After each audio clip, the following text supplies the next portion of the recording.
Vous vous demandez bien ce qui s'est passé insolite ces dernières 24 heures, car sinon vous ne regarderiez pas le rewind du 19 juin 2012. Et le saviez-vous, la chanteuse Adele peut sauver des vies. C'est en effet l'incroyable histoire d'une famille britannique. Je vous explique. Une fillette de 7 ans est tombée dans le coma après une hémorragie cérébrale. Elle était même déclarée presque en mort cérébrale. Sa mère, désespérée, s'est donc mise à lui chanter une chanson d'Adele, très précisément celle-ci.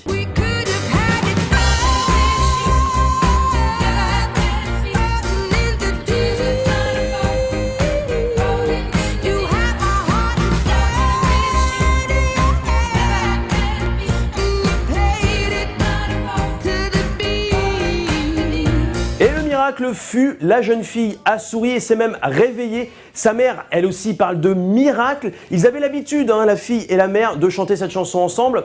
Alors depuis, la fille était encore à l'hôpital, mais son état est meilleur de jour en jour. Le genre d'histoire qui donne le sourire, même si, attention, imaginez que cette fille et cette mère avaient l'habitude de chanter totalement autre chose. Ça aurait été beaucoup moins classe. Le petit bonhomme en mousse qui s'est...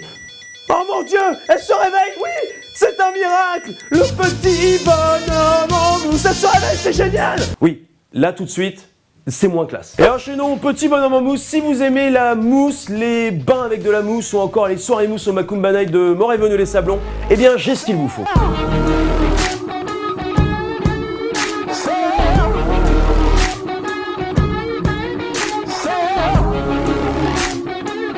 Direction l'Australie, sur les côtes du petit village de Lorne.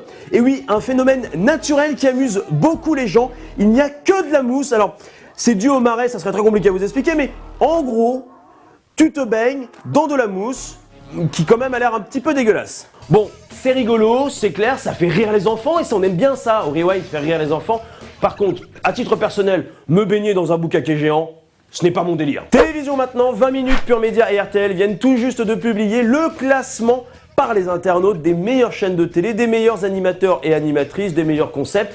Et vous allez voir, il y en a certains quand même, c'est un petit peu surprenant de les trouver ici. Meilleure chaîne historique, c'est M6. Meilleure chaîne de la TNT, c'est France 4. Meilleure émission de divertissement, Touche pas à mon poste. Il y en a qui ont déjà regardé Touche pas à mon poste autour de la table. Meilleure télé-réalité, Top Chef. Ça c'est juste grâce à Norbert, clairement. Meilleure série française, bref.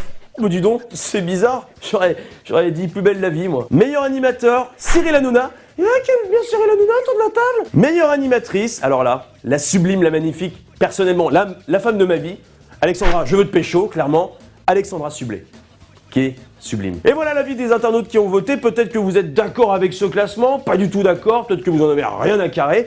En tout cas, moi, j'ai quand même voulu vous garder le meilleur pour la fin. Le meilleur magazine de société, c'est Enquête exclusive. Et je me demande bien pourquoi. En Occident, la Thaïlande est connue pour ses nuits chaudes. Le tourisme sexuel fait des ravages. Elles ont des relations sexuelles avec les touristes? Franchement, je ne vois pas. Et on enchaîne par la découverte du jour dans ce rewind. Aujourd'hui, quelque chose qui atterrira, je l'espère, dans nos assiettes. Ça se passe en Chine, pour la peine, il y a même eu un reportage à la télé. Alors là, vous voyez bien, ça se passe juste derrière. Voilà, c'est un champignon doté de 2 chapeaux, c'est comme ça que ça s'appelle, sur un champignon, et d'un trou qui traverse en fait le corps du champignon. Mais attendez. Non mais les gars, comment vous pouvez être assez con pour confondre un champignon avec un sextoy? Non mais sérieusement? Sam, y a un petit animal enfermé dans le tiroir de ton bureau là. Il est tout long, mauve là, un peu, il vibre, il est là, je sais pas quoi faire. Non. T'inquiète pas, je m'occupe moi-même. Je m'en occupe moi-même. Non mais dépêche-toi parce que là J'y vais. Écoute, je lui parle en attendant pour le rassurer. Non, le touche pas. C'est tout ce que je te demande. Et pour ce qui est en ce rewind, j'avais envie de vous offrir un petit best-of de L'amour est dans le pré, diffusé hier soir sur M6. Je préfère vous le dire, vous allez en bouffer toutes les semaines de L'amour est dans le pré. Alors, L'amour est dans le pré, c'est très simple. Des agriculteurs qu'on aide pour pécho. Et vous allez voir que c'est pas simple pour tout le monde. Quelle sorte d'agriculteur tu es? Il y a beaucoup de gens qui disent c'est un agriculteur au Moyen-Âge. Mais j'aime mieux être au Moyen-Âge qu'être extraterrestre, moi. Je suis un paysan heureux. Je vous aime mes enfants et je vous laisserai jamais. On fait notre vie C'est vrai que ensemble. Les enfants de Maud, ce n'est pas de ma graine de culotte, mais bon, ils sont respectés comme mes enfants.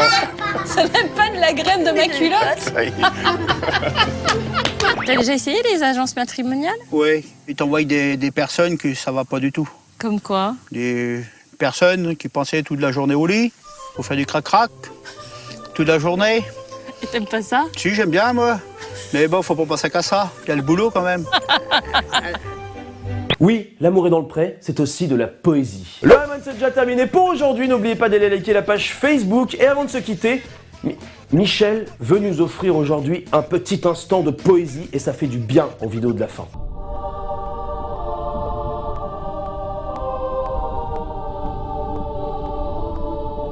Et bim! Oui, il n'est de loin celui-là. Bonne soirée à tous, rendez-vous ici même à 18h. À demain.